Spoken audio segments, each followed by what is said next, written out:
The following is a special presentation of Fox 13 News.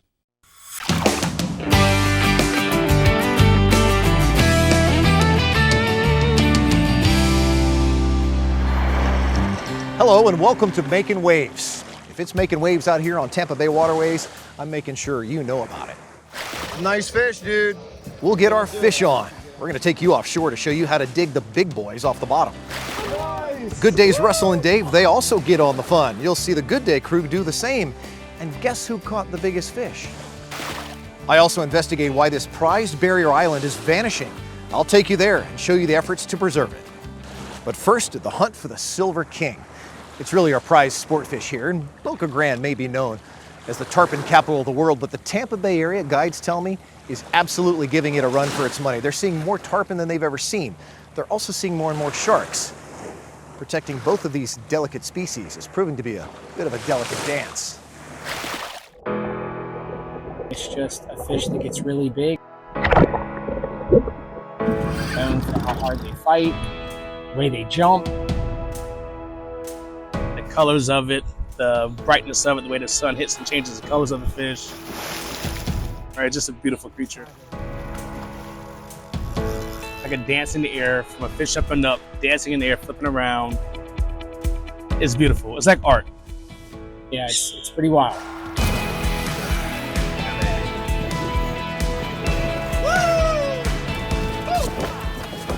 No one wonders why they're called the Silver Kings. They typically hit the shallow beaches of Boca Grande in late spring and slowly make their way to Tampa Bay before heading out into the Gulf to spawn in September. It hurts to jump, so they don't do it very much. It's like us when we get older.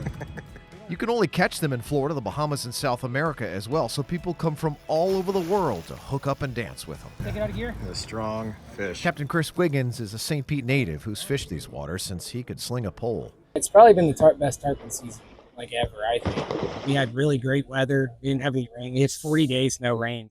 That meant more bait fish, which the tarpon chase, especially around Eggmon Key, where Captain Chris and fishing buddy Javon McNeil freelined some cut bait with the current after chumming the water. And had us hooked up in less than 20 minutes. Wine, Javon. And she put on a show. Pretty Javon, fish. hold that ink. Nothing like seeing this in person. Oh my God, that was pretty. After a grueling 45-minute fight, conservation becomes key. Yeah, he is a nice fish. These fish are super slow to grow, and they'll often fight till their death.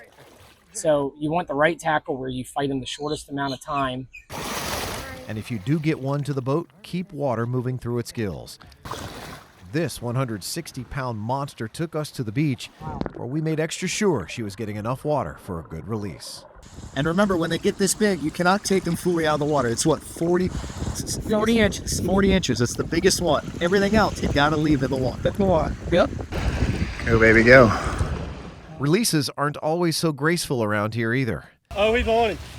Guides all across the Tampa Bay area are also reporting more and more sharks these days that love to pounce on a hooked-up tarpon, as happened to Captain Chris just a few weeks ago. It also happened to Captain John McClay. Watch this 12-foot hammerhead shark nearly come out of the water, slamming his catch off Anna Maria Island. The Tarpon and Bonefish Trust and American Fisheries Society both say more sharks are threatening the tarpon population. And I think it's going to get worse. Michael Larkin is a fish biologist in St. Pete who studies both.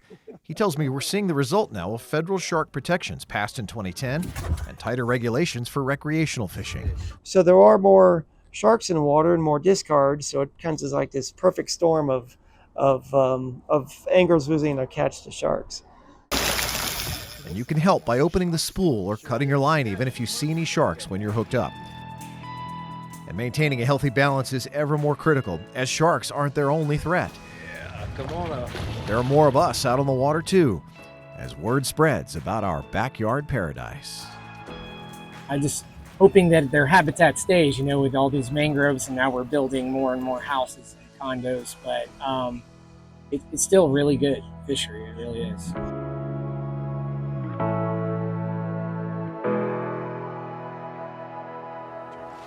And this is by no means just a Florida problem. In fact, we've learned that Congress passed a bipartisan bill this spring to study the effect that sharks are having on the tarpon population. We'll let you know when they find out.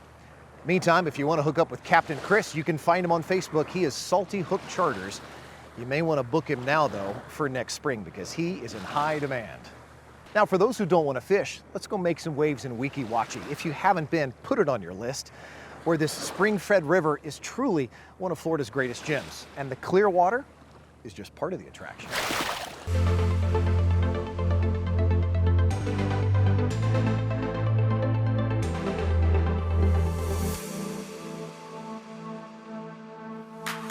Get Up and Go Kayaking Weeki Wachee is a clear kayak eco tour company where we offer fully guided tours here on the Weeki Wachee River. The Weeki Wachee River is actually a spring-fed river that starts about 8 or so miles from where we launch here. It starts with the Weeki Wachee Springs, which is a first magnitude spring. It's actually one of the 33 largest springs here in the state of Florida.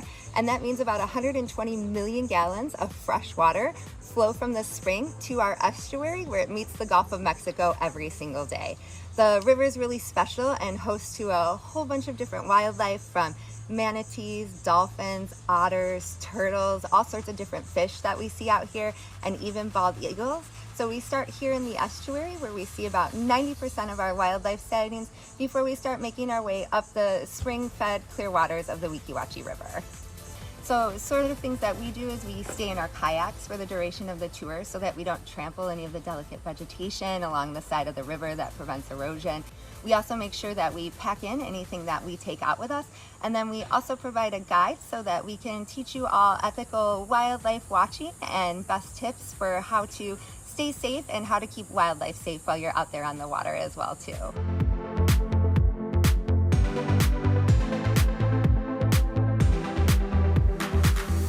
See the animals and the subaquatic vegetation underneath the kayaks, it really helps them connect and, you know, visually see what's happening below them and engage them in like what we're trying to teach them on what's important about the river and how we should act on the river.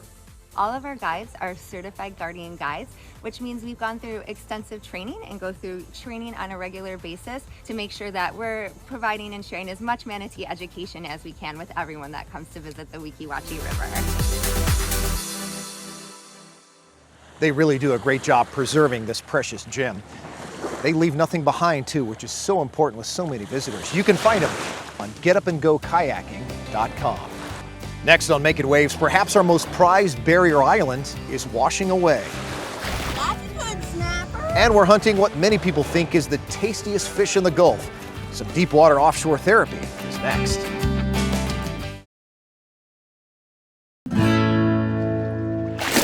Welcome back to Mak'n Waves. I'm Mark Wilson. Right here behind me, this is just below the southern tip of Pinellas, just north of Anna Maria Island. This is Eggmon Key. This is a barrier island that is rich in history, but the problem is it's washing away. In fact, this island could be gone in 50 years. Well, we found a group making waves, 2 of them, the environmentalists who are hoping to save it, and a USF team that's found a way to preserve it. At the mouth of the bay, it's our welcome sign, a picture of paradise with a significant past. Occupied by the Union Navy in the Civil War during the blockade of the South, a safe haven for local residents against secession, a yellow fever quarantine site during the Spanish-American War, and for the Seminoles on their way to reservations after the Third Seminole War in 1858. There's just so much history out here, just layers and layers of history going back literally centuries. But Richard Sanchez says erosion, storms, and rising sea levels are decimating this Tampa Bay treasure. His Eggmon Key Alliance installed these educational signs all around the island at all the historic sites because they're running out of island and out of time. Back in the 70s or early 80s, the erosion came through here and undermined these gun batteries, and they just fell apart. These gun batteries once stood tall on the north end and on the southwest end. These rocks used to be a gun battery on the beach. Now they're more than 200 yards offshore. Much of the west side of the island lost to the sea. Here's Eggmon Key in 1900, when its landmass measured over 540 acres. Today it's half of its original self, at only around 200 acres. It'd be far less if not for a dredging project on the North Channel, where the Eggmon Key Alliance worked out a deal with the port to make good use of that sand. And that's exactly what they've done, redistributing that right here in the middle of the island. And that's only because the port just happens to have a harbor pilot station here. So the island is washing away. Enter this team from USF's Access 3D lab. Once they learned Eggmon Key had been named the most threatened historic property in the state, click right here where it says Step into History. They found a way to preserve it. We have a Bluetooth device behind the sign there, and that activates our pin on the map. We joined them as they field tested their new app. They've created 3D models of the entire island on a LiDAR scanner, capturing every crack, every crevice, and every bolt of everything that's left, including its historic lighthouse. We're able to use the digital technologies, which have really no footprint, in order to be good stewards of the land and also still help create products that educate the public about the island's amazing history. Dr. Laura Harrison's leading the project, turning an aging island into a 3D lab. Wherever you point your phone or your iPad, look, you can see what once stood there. They hope to have these 3D kiosks all around our community, taking guests who can't make it to the island on a virtual reality tour of it. This freestanding structure contained a power generator called a dynamo. There's so much more here than meets the eye, so yeah, we're just hoping that our app can be a little piece of that. As for slowing Mother Nature, there are no more dredging projects planned. So Richard's hopeful for solutions. If not for us, for the hundreds of gopher tortoises, shorebirds, and sea turtles that nest here. When loggerhead turtles reach maturity around 30 years old, they return to nests where they were born. So it's conceivable that if we don't preserve this island, the turtles that hatch this year could come back and there would be no Eggmon, and they would have to find some other place. Well, there isn't any other place, really. Now, the Eggmon Key Alliance recently passed on their duties to a group called Take Mar. They're a committee within the same nonprofit. They're always looking for volunteers as well. You can find out more about them on eggmontkey.info. All right, now it's time to chase those big reds. The great American snapper is as big and beautiful and tasty as anything out there. You got to have the right gear. You got to be ready to go out and find some deep water, some hard bottom, and be ready to hold on.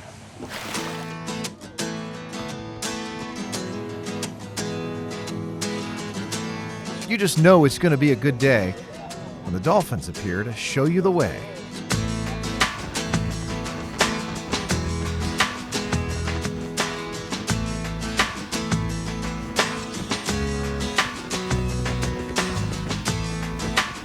But it takes an early start to make sure you can be their breakfast so that they can be your dinner.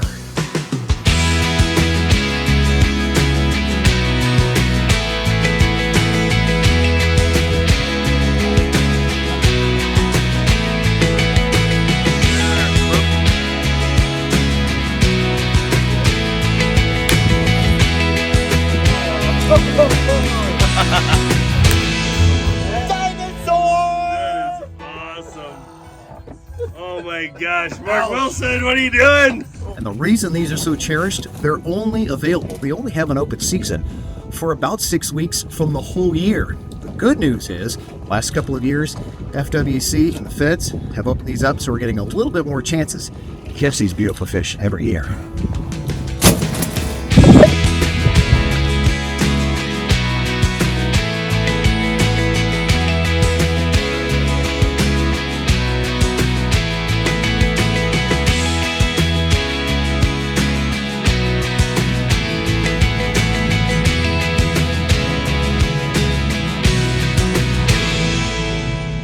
The good news is FWC recently opened red snapper season again this fall to more weekends available now in October and November. So get out there if you can. That's a great sign. The American red snapper fishery is in great shape. Up next, an inspiring pair making some freshwater waves. Welcome back to Mak'n Waves. Those of you who know me know that, well, one of my favorite spots in the entire Tampa Bay area to make some waves is Homosassa. We've taken our girls there scalloping for years. So much incredible marine life. The people are amazing. The scenery. It's just a magical place full of incredible things to do. For those of you who have been, though, how much do you really know about perhaps Homosassa's most famous residents?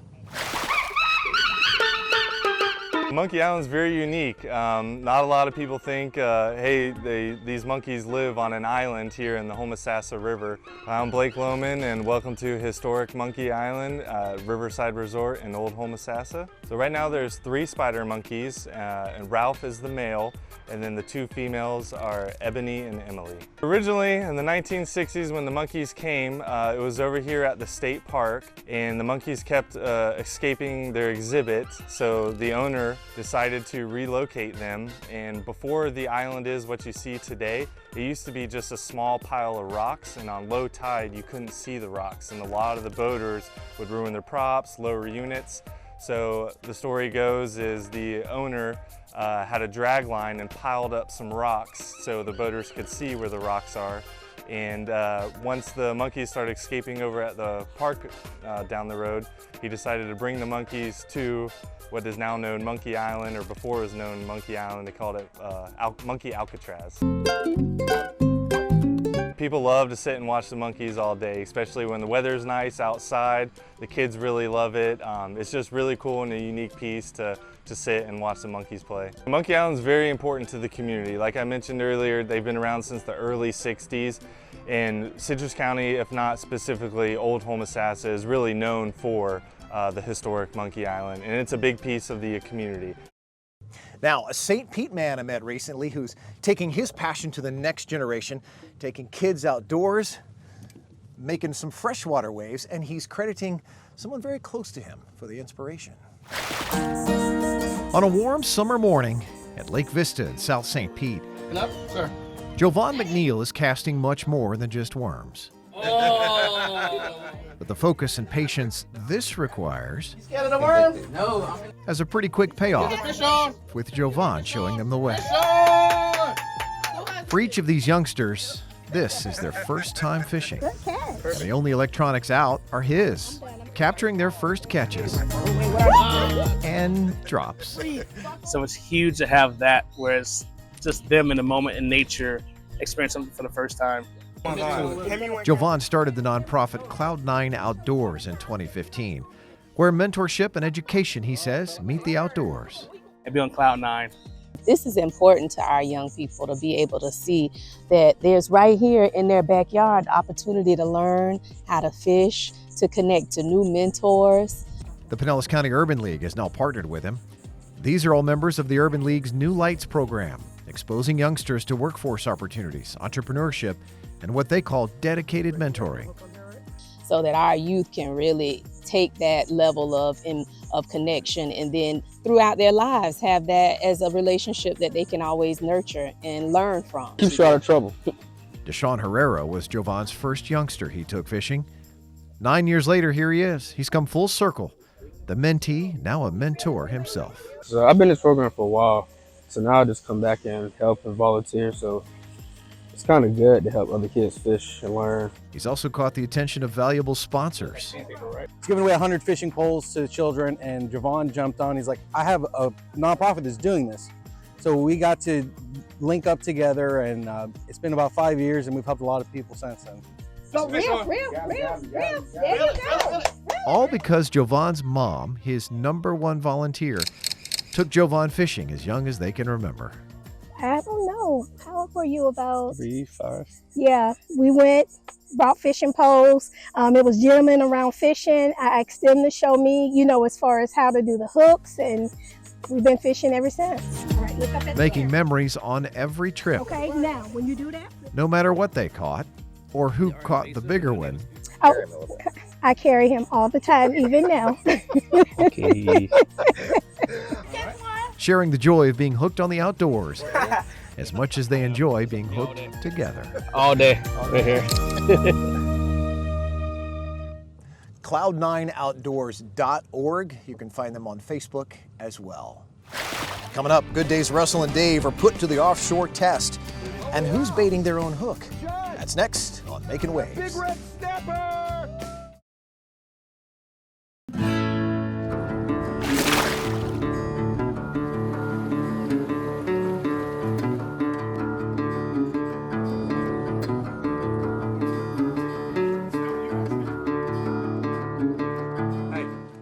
What's going on? Well, finally, we're not too busy. Finally. From Johns Pass, it took about an hour and a half to get there. Today we're about 60 to 80 miles out. We've made it to about 180 foot of water. Now you're in gear. Our rule of thumb that we say is you want to crank it, don't yank it. So they're biting pretty quick.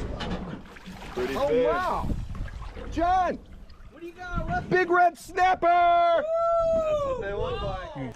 I'm so tired.